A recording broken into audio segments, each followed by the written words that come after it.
أعوذ بالله من الشيطان الرجيم. بسم الله الرحمن الرحيم. قاتلوهم يعذبهم الله بأيديكم ويخزهم وينصركم عليهم ويشفي صدور قوم مؤمنين ويذهب غيظ قلوبهم ويتوب الله على من يشاء والله عليم حكيم. دینه مخکې آیتونو مبارکو کې مشرکین سره د جهاد او د قتال حکمتونه ذکر شوي چې مشرکین سره جهاد او قتال په څه وجه باندې جایز دی، د هغې وجوهات ذکر شول چې یو خدا چې دا بېلوزه خلق دي، دو خپل عهد و معاهده هغه نه پوره کوي، دوکه دهي کوي او خپل لوز نه تر سره کوي. یو دا چې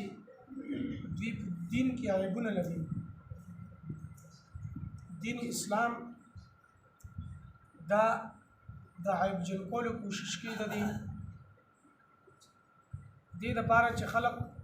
هغه د دین اسلام نه متنفر شي او کفر او شرک ته واپس شي، او چې چاله اسلام نه دی قبول کړی چې هغه د اسلام قبولولو نه منع شي. نو په دې وجه باندې الله رب العزت مسلمانانو ته د جهاد کولو د کافرو سره مشرکینو سره اجازت ورکړي. بیا په هغه وجوهاتو کې یو وجه هغه د پیغمبر صلی الله علیه وسلم مکې نه ویستل او مسلمانانو سره د دشمنی د جنگ او د جدل آغاز او ابتدا کولو چې دا مشرکین په خپل مسلمانانو سره جنگ اقدام دوی اول دو مسلمانانو باندې لاس چکی، بیا مسلمان ته اجازت ته چې د دې ورسره وجنګي، د دې ورسره قتال وکړي. قاتلوهم يعذبهم الله بأيديكم، تاسو دې مشرکین سره وجنګیږئ، قتال ورسره وکړئ. يعذبهم الله بأيديكم، الله دوله سزا ورکوي ستاسو په لاسونو. لکه دنیا کې الله رب العزت دې مشرکین له سزا ستاسو په لاسونو سره ورکوي چې تاسو به ورسره جنګیږئ، قتال به کوئ، تاسو به د تورو ګزارونه کوئ، غشو باندې به یې ولئ، نو دا د دوی سزا ده او الله ورله ستاسو په لاسونو دا سزا ورکوي. دویم ویخزهم، الله به دوی له رسوا کوي، الله یې ذلیله کوي. لکه څنګه چې جنگ بدر په میدان کې او داسې نورو غزواتو کې وشتو چې بدر میدان ته دوی په جشن سره او په جوش سره لاړل چې موږ به نن مسلمانانو نه انتقام واخلو، مسلمانان خو لږ دي دا به ختم کړو، نو د دوی قصه به ختم شي او بیا به ګډاګانې وکړو او ډولونه باجې به او بیا به واپس کیږو. خو الله رب العزت داسې ذلیله او داسې رسوا کړل چې ابو جهل او نور سرداران د کفر الله رب العزت هلته د مسلمانانو د لاسونو نه مرداران کړل. دا د دوی ذلت او رسوایي وه چې 1000 کسانو له 313 کسانو شکست ورکړ او ذلیل او رسوا واپس شول مکې ته.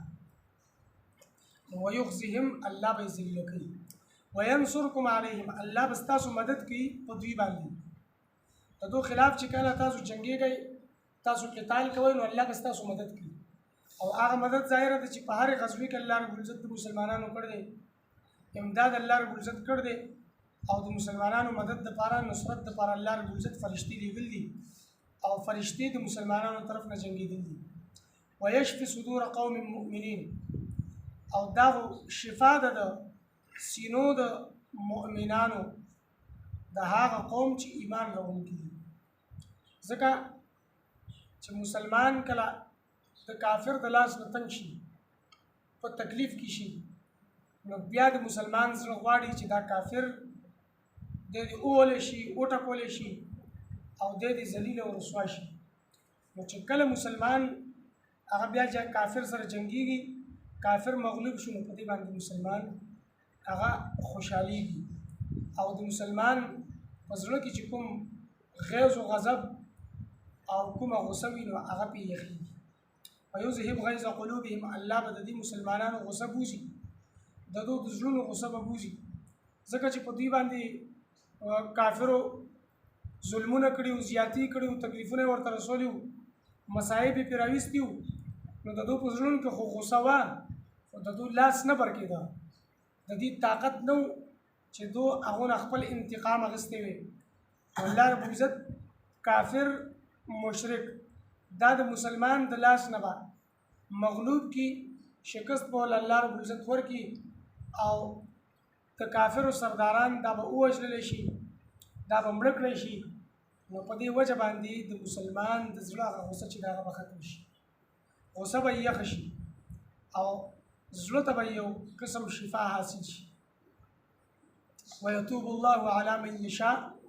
او الله چې په چا باندې غواړي نو مهرباني به وکړي د دې نه مراد هغه کافر او مشرکان دي چې هغوی اسلام قبول کړی اول کافرو او په شرک کې مبتلا وو د مسلمانانو خلاف خپل قوت او طاقت به استعمالو لیکن بیا وروسته هغو ته د ایمان توفیق ملاو شو هغه په هدایت شلل هغه اسلام قبول کو دا کلمه ویل چې اشهد ان لا اله الا الله وان محمد رسول الله اول خو د دین انکار کو او دغه کلمې په وجه باندې مسلمانانو سره جنگیدل قتال کو مسلمانانو سره جدل به کو جنگ به کو باسو مباحثه به کولا تکلیفونه او مصائب به رسول ورستو هغه بیا په خپل په اسلام شلل مسلمانان شلل د ایمان توفیق ورته ملاو شو او بیا په خپل هغه ته د صحابیت هغه درجه هغه مقام او مرتبه ورته حاصل شول والله علیم حکیم الله په حکمت والا ذات دی چې چاته وغواړي د هدایت توفیق ورکړي او د چا د لپاره په ایمان راوړلو کې حکمت وي د ایمان توفیق ورکړي او چا د لپاره حکمت نه نو هغه محروم اوساتي هغه محروم پاتې شي د ایمان راوړلو